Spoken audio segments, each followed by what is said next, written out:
दोस्तों नमस्कार। फ्रेंड्स, एक बार फिर आपका स्वागत है मोटिवेशनल वीडियो में राकेश के साथ। दोस्तों आज का जो सब्जेक्ट है, जैसा आपने थंबनेल में देखा है कि गरीब गरीब क्यों है, क्यों गरीब रह जाता है। तो आप इस वीडियो को पूरा देखें, फिर आपकी नजरिया चेंज हो जाएगी। मेरा ये एपिसोड आपके जीवन को एक नया आयाम दे सकता है, एक नया मोड़ दे सकता है। मेरा दावा है कि अगर आप इस एपिसोड को एक फैन की तरह दिमाग को एकाग्रित करके पूरा देखें, तो इस दुनिया की कोई ताकत आपकी जिंदगी को बदलने से नहीं रोक सकती। दोस्तों, इसीलिए आज का विषय मेरे दिल के बहुत करीब है, क्योंकि पैसे की मैटर है, अमीरी गरीबी की मैटर है। हम मीडियम फैमिली के लोग आखिर गरीब क्यों हैं, क्यों गरीब रह जाते हैं। तो ये सारी मैटर है जो कि इस वीडियो में मैं बताने वाला हूं, इसलिए आप पूरा देखेंगे इस वीडियो को। एक सर्वे के मुताबिक मेरा मानना है कि 5% लोग जो पूरे वर्ल्ड में हैं, उनके पास पूरे वर्ल्ड का 95% पैसे हैं। यानी पूरे वर्ल्ड का 95% 5% लोग के पास है। और जो 95% आबादी है, उनके पास पूरे वर्ल्ड के इकोनॉमिक का मात्र 5% रुपीज है। इतनी बड़े अंतर क्यों हो गया फ्रेंड्स? किसी के पास अकूट संपदा और किसी के पास स्ट्रगल करने का भी समय नहीं मिल पा रहा है। दो वक्त की रोटी कमाने में वो अपने टाइम को व्यस्त कर रहे हैं और स्ट्रगल भी नहीं कर पा रहे हैं आगे बढ़ने के।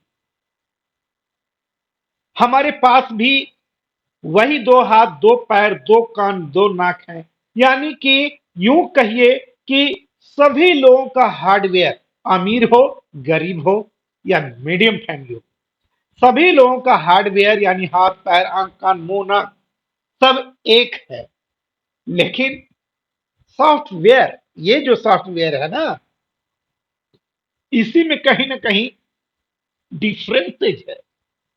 या फिर यूं कहो कि सॉफ्टवेयर को चलाने के लिए जो वातावरण चाहिए, जो इन्वायरमेंट चाहिए, वो आपने डेवलप ही नहीं किया। ये भी हो सकता है। आखिर अमीर लोग ज्यादा अमीर क्यों और गरीब लोग गरीब क्यों बन रहे हैं? बेशक समस्या है। और ये समस्या कहां है? क्यों मिडिल क्लास का आदमी मिडिल क्लास ही रह जाता है और कुछ लोग न्यू न्यू स्टार्टअप लेकर आते हैं और दुनिया में बहुत बड़ा नाम कर जाते हैं, बहुत बड़ा अलग हो जाते हैं। इन सभी चीजों को जानना है। Global university of psychology research centre Oxford के अनुसार मैं बताऊं कि आज के समय में जितने भी मिडिल फैमिली के लोग हैं, उनकी सोच, उनकी रहन सहन में डिफरेंसेज है अमीरों से। क्या है डिफरेंसेज? आप जैसे ही मार्केट निकलते हो, कोई गाड़ी देख लिया, कोई कार देख लिया, कोई बहुत बड़ा बंगला देख लिया, मर्सिडीज देखा आपने, बीएमडब्ल्यू देखा आपने, या फिर बहुत बड़ा फ्लैट देखा। ये सब देखते ही आपको है जो कि अपनी सैलरी की याद आती है और अपने पैकेट को आप ध्यान देते हो, तो लगता है, आपके मन में चलने लगता है, आई कांट अफोर्ड, यानी मैं इसे अफोर्ड नहीं कर पाऊं, इसे लेने की क्षमता हमारे पास नहीं है। दोस्तों, जैसे ही आपके ब्रेन में यह संदेश जाता है, आई कॉन्ट अफोर्ड इट, आपका ब्रेन, आपका दिमाग सोचना बंद कर देता है। यार हमें लेना ही नहीं है तो इसके लिए सोचना क्या है? कहां से पैसे आएंगे, कहां से मनी आए, कहां से आर्थिक इकोनॉमिकल मैं इसको ले पाऊंगा? यानी कि आपका जो ब्रेन है ये क्लोज अवस्था में चला जाता है। यानी ये जो सेंटेंस है, आई कांट अफोर्ड इट, ये क्लोज स्टेटमेंट है। वैसे ही आपका दिमाग का दरवाजा, जैसे ही आपने बोला, आपका दिमाग का दरवाजा बंद हो जाता है और आप कोई भी चीज सोचने से हट जाते हैं और आपका दिमाग एक अपंग की तरह बैठा रह जाता है। बल्कि जैसे ही हमें ये सब ख्यालात आती है, एक अच्छे गाड़ी, एक अच्छे बंगले, बीएमडब्ल्यू, या फिर मुंबई में फ्लैट हो, अलग अलग ख्यालात आता है, आपको ये लाइन हमेशा याद रखो और यही आपके मन से निकलना चाहिए, हाउ कैन आई अफोर्ड। ये ओपन स्टेटमेंट है मेरे दोस्त। जैसे ही आपके दिमाग में ये ख्यालात आया, हाउ कैन आई अफोर्ड, आपका ब्रेन सोचना स्टार्ट कर देगा कि हमें ये लेना है और हर हाल में लेना है। अब है जो कि इसको पाने के लिए जो लागत लग रही है, जो इसमें डिफेंसिव लग रही है, वो कहां से आएंगे, ये आपका ब्रेन सोचना स्टार्ट कर देगा और वहां पे जाना भी स्टार्ट कर देगा। इस तरह से आप है जो कि अपने क्लोज स्टेटमेंट, क्लोज माइंड को ओपन माइंड में चेंज कर सकते हो, बदल सकते हो। और एक अमीरों की तरह है जो कि आप अपना ख्यालात चेंज कर सकते हो। यानी कि आपको हर हाल में I can, how can I afford सीखना होगा। बोलने के लिए ये सीखना होगा, चाहत जगानी होगी उस चीज के लिए। जब तक आप चाहोगे नहीं, तब तक आपका दिमाग यानी आपका सॉफ्टवेयर सोचेगा नहीं। और जब यह सोचेगा नहीं तो चाहत को हकीकत में नहीं बदल पाएंगे आप, यानी चाहत को हकीकत में बदलने की रास्ता भी नहीं खुलेगी। तो इसे खोलने के लिए आपको ये सेंटेंस याद रखना होगा कि मैं इसे अफोर्ड कर सकता हूं और हम इसे ले सकते हैं। मैं बताऊं आपको कि आई पर अली बाबा का जो मालिक हैं, यानी अली बाबा के मालिक जैक मा का कहना है कि गरीब लोगों से दूर रहो, क्योंकि उनकी सोच, उनके कहने के अनुसार क्या है कि मुफ्त सामान प्राप्त करना है। यदि कोई ऑफर उन्होंने दिया तो उसे ट्रैक कर देते। यदि गरीबों से पूछा जाए कि बड़ा बिजनेस, आप खुद अपने आप पर भी देख लेना, बड़ा बिजनेस करना है तो बोलेंगे पैसे नहीं है। यदि आप बोलो कम लागत वाला बिजनेस करो तो कहेंगे रिटर्न नहीं है। आप यदि बोलते हो न्यू बिजनेस करो तो बोलेंगे एक्सपेंस नहीं है, एक्सपीरियंस नहीं है उनके यहां। यदि आप बोलोगे कि बिजनेस पुराना है, उसे फिर से स्टार्टअप करना है, तो कहेंगे कंपटीशन बहुत है मार्केट में। तो इस तरह से गरीबों के पास अलग अलग समय, अलग अलग चीजों पे अलग अलग बहाने होते हैं। जबकि जो अमीर थिंकिंग के लोग होते हैं उनके पास कोई बहाना नहीं होता है, वो बस करना चाहते। आप जानकर हैरान हो जाएंगे कि ये सभी लोग जो भी ये सब चीज बोलते हैं, जिनका ये सब आंसर्स होते हैं, ये सभी लोग पूरे दिन गूगल में सर्च करते रहते हैं कि अमीर कैसे बना जाए और अमीरी बनने के लिए क्या क्या साधन हो सकते हैं। आपको मैं बता दूं कि गरीब लोगों के ये 5 समस्याएं जो है उन्हें अमीर बनने नहीं देती है और हमेशा गरीब ही रखेगी। ये 5 समस्या है क्या फ्रेंड? सबसे पहले मैं आपको बताऊं कि स्पॉट आप देखते होंगे कि आपके घर के बाजू में टोला मोहल्ला जितने भी लोग हैं, करीब करीब लोगों का थिंकिंग ये मिलता होगा कि इंडिया जिम्बाब्वे का मैच हो रहा है, 6 घंटा उस मैच को सुनने में दे देगा। टेलीविजन है, बड़ा बड़ा टेलीविजन है तो देखने में दे देगा, लेकिन यदि उसे कहो क्रिएटिव माइंड में सोचने को, कुछ करने को, तो वो नहीं करे। तो सबसे पहली बात मैं बताऊं आपको कि स्पॉट में जो समय आप देते हो वो सुनने में, देखने में, या फिर वाद विवाद में। कहीं कहीं तो ऐसा हो जाता है कि आपने दो फ्रेंड हैं, एक फ्रेंड बोल रहा है कि पाकिस्तान जीतेगा, एक फ्रेंड बोल रहे हैं इंडिया जीतेगा। बोल बोल में दोनों में झगड़ा हो जाते हैं। मेरे भाई, खेल रहा है कोई, जीत रहा है कोई, धन इकट्ठा कर रहा है कोई, आपका क्या गया? आपका समय गया, आपके वो बहुमूल्य चीज चले गए जिस बहुमूल्य चीज को आप पाने में समय लगा दोगे, लेकिन वो नहीं पाया जा सकता। जो समय निकल जाता है वो दोबारा नहीं आता। तो यहां पे आपको थिंकिंग चेंज करना होगा। कभी आपने देखा है कि सचिन तेंदुलकर बैठ के 6 घंटा मैच देख रहा हो? मैच खेलने के लिए उसे बोलो, खेल लेगा, 6 घंटा खेलेंगे। लेकिन उनको कहिए कि बैठ के देखिए 6 घंटा मैच, तो दैट इज इम्पॉसिबल। बैठ के नहीं देख सकते वो 6 घंटा। 6 घंटे में वो बहुत कुछ कर लेंगे, दिमाग ये है उनकी। और मिडिल क्लास के लोग, मैच दे रहा है तो 6 घंटा देखने में बर्बाद करेंगे, 2 घंटा है जो कि उसके बाद विवाद में बर्बाद करेंगे, और 2 घंटा वो सुनेंगे कहानी उसकी, उसमें बर्बाद करेंगे। आईपीएल आ रहा है, आईपीएल का इंतजार करने में 2 महीना बर्बाद करेंगे। मेरे दोस्त, ये मत करो, इससे आपकी टाइम लॉस होगी और आपको उस रास्ते से जाने से रोकेगा जो अमीरी की ओर आपको लेगा।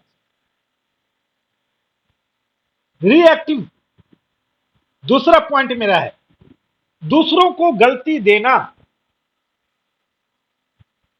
आपने बहुत बार सुना होगा, अरे मैं तो ये चीज कर लेता लेकिन मेरे पापा है जो कि गलती कर दी, मैं इस काम में सक्सेस हो जाता, मेरी वाइफ ही साथ नहीं थी, हेल्प नहीं की, सपोर्ट नहीं। मैं परीक्षा में टाइम से पहुंच जाता लेकिन मम्मा मेरी खाना बना के सही से नहीं, टाइम पे नहीं। बहुत चीजें ऐसे हैं जिनमें आप दूसरों पर गलती मढ़ते हो। जिस दिन आप ये कहना छोड़ दोगे कि उसकी गलती के कारण ये हो गया, और ये कहना एक्सेप्ट कर लोगे कि मेरी गलती के कारण मैं फेलुअर हो गया, उस दिन आपकी सफलता की सीढ़ी लग जाएगी। और उसी दिन से आप है जो कि एक सफल व्यक्ति की तरह, एक रईस व्यक्ति की ओर बढ़ना स्टार्ट कर दो। कहा गया है, ता उम्र गालिब गलती करता रहा, ता उम्र गालिब गलती करता रहा, धूल चेहरे पे थी, आईना साफ करता रहा।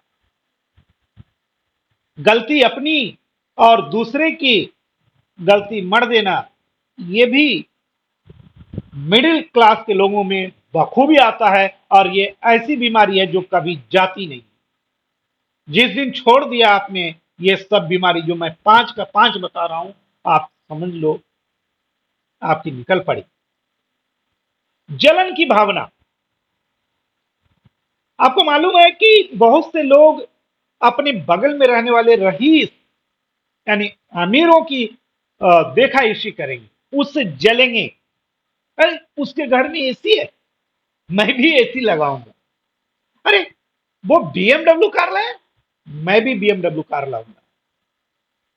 मेरे भाई, अमीरों से सीखो, उससे जलने की जरूरत नहीं है। उसके पास बैठो, उससे ये सीखो कि उसकी सफलता की रहस्य क्या है, क्या कुंजी है जिसके ताला उन्हीं के कुंजी से खुल रही है, सफलता की ताले। तो उनके साथ रहो, उनसे सीखो, तभी है जो कि आप अमीरी की रास्ते पे चल सकते हैं। ठीक, अगला पॉइंट है चौथा, शौक। शौक कौन नहीं पालता है, लेकिन अपने शौक को उस हद तक ही रखने की बात है जिस हद तक आपकी पैकेट गवा दे रही है। यानी आपका जो है फाइनेंशियल स्थिति जो है उसके अनुसार आप है जो कि अपने शौक को रखो, पालो, कहीं कोई प्रॉब्लम्स नहीं है। जैसी आप अपनी शौक को ऊपर करते हो, जैसे गाड़ी चलाने का शौक, यानी कि आपके पास मोटरसाइकिल है, आपको शौक है नहीं बीएमडब्ल्यू कार पर चढ़ूंगा मैं, तो यह शौक आपको बर्बाद कर देगी। नया नया गैजेट खरीदने का शौक, शादी में फजूल खर्च करने का शौक, नहीं दूल्हे राजा आएंगे हेलीकॉप्टर से, तो ये जो शौक है, तो शौक के आगे तो पैसे बर्बाद होंगे ही, और आप जिस लेवल में हो उस लेवल से भी नीचे ले जाएगा। ईएमआई पर गाड़ी लेने शौक, आखिर क्या रीजन है कि 20,000 रुपया सैलरी मिलता है और 1 लाख रुपया का फोन मेंटेन होता है, 10 लाख रुपया का गाड़ी मेंटेन होता है। तो फ्रेंड्स, ये शौक जो है आप तब तक पूरा नहीं कर सकते हैं, अपनी आवश्यकता से अधिक की शौक, जब तक आप उसको ईएमआई पर नहीं लेते। और आपको बखूबी मालूम है कि जो रेकरिंग होता है ना, रेकरिंग रेकरिंग पैसे जो रेकरिंग से बढ़ते हैं, आपको मालूम है यदि आप बैंक में पैसे जमा किए हो, रेकरिंग विधि से आपको रिटर्न मिल रहा है, तो बहुत कम समय में आपको अमीर बना देता है। तो ठीक इसका उल्टा भी होता है, यदि बैंक ने आपको पैसे दिए और रेकरिंग ले रहा है तो बहुत कम समय में वो आपको गरीबी बना देगा। आप ये भ्रम में मत रहो कि आप मिडिल क्लास के लोग हैं। आप जब इसी आंकड़ा सुनोगे ना, तो पैर तले जमीन खिसक। तो ये शौक भी जो है बहुत ही गजब का चीज है। ये शौक भी एक ऐसा बीमारी है मिडिल क्लास के लोगों में, जो जाते नहीं जाती है, और जो लोग इन्हें छोड़ देते हैं वो लोग निश्चित रूप से अपनी रास्ता को जो है अमीरी की ओर तय करते हैं। अगला पॉइंट है आपको स्टॉप लर्निंग। जैसे ही बच्चा आज के समय में हॉस्टल से निकला, मैट्रिक से निकला, बीए से निकला, तो समझ लेता है कि मेरी पढ़ाई पूरी हो गई। अब किताब को पैक करता है, कबाड़े वाले को बुलाता है, ले जाओ। मेरे दोस्त, ये भी शौक जो है ना, स्टॉप लर्निंग। आपने ये समझ लिया कि अब हमें पढ़ना नहीं है, जबकि आपको मालूम होनी चाहिए कि जितने भी रिचेस्ट मैन हैं आज तक लर्निंग को बंद नहीं किया है। यानी कि हर हमेशा आपको अपडेट रहना होगा। अपडेट रहना होगा का मतलब मेरा हुआ कि आप सोच सकते हो, छोटा सा मोबाइल एक रखते हो आप, जिसकी कीमत होती है, बल्कि वो कीमत जो भी हो, 5,000, 10,000, 1 लाख, 2 लाख रुपया तक जो भी हो, छोटी सी मोबाइल यदि आप रखते हो तो उसे सप्ताह सप्ताह अपडेट करते हो। अभी वर्जन अपडेट आया, अपडेट करो। लेकिन आपको मालूम है कि ये ब्रेन जो है आपका, ये इसकी कीमत नहीं है, बेशकीमती है, अनमोल है, और इसे आपने अपडेट तो किया नहीं। कैसे चलेगा ये, कैसे सोचेगा अमीर बनने के लिए? आपको समय समय पर इसे भी अपडेट करना होगा, तभी आप अमीरी की ओर जा पाओगे। यानी कि हमेशा लर्निंग में आपको रहना पड़ेगा। लर्निंग लर्निंग लर्निंग लर्निंग, और इससे जब आप एल हटा दोगे तो आपकी अर्निंग होना स्टार्ट हो जाएगा। तो यह है जो कि 5 मेथड था, और ये 5 को यदि आपने अपने जीवन से हटा दिया तो यूं समझो कि आप गरीबपुर से अमीरपुर की रास्ता को तय कर लिया, और आपने गरीबपुर से अमीरपुर जाने वाली ट्रेन में टिकट कटा लिया, और अब बहुत जल्द ही आप अमीरपुर पहुंचने वाले हैं। यानी इन बातों को अपने जीवन में उतार कर देखो, यकीनन मानो, यकीन मानो, बहुत जल्द आपकी जिंदगी में बदलाव आनी शुरू हो जाएगी। Okay, thank you. फिर मिलते हैं हम नेक्स्ट वीडियो में आप लोगों के साथ।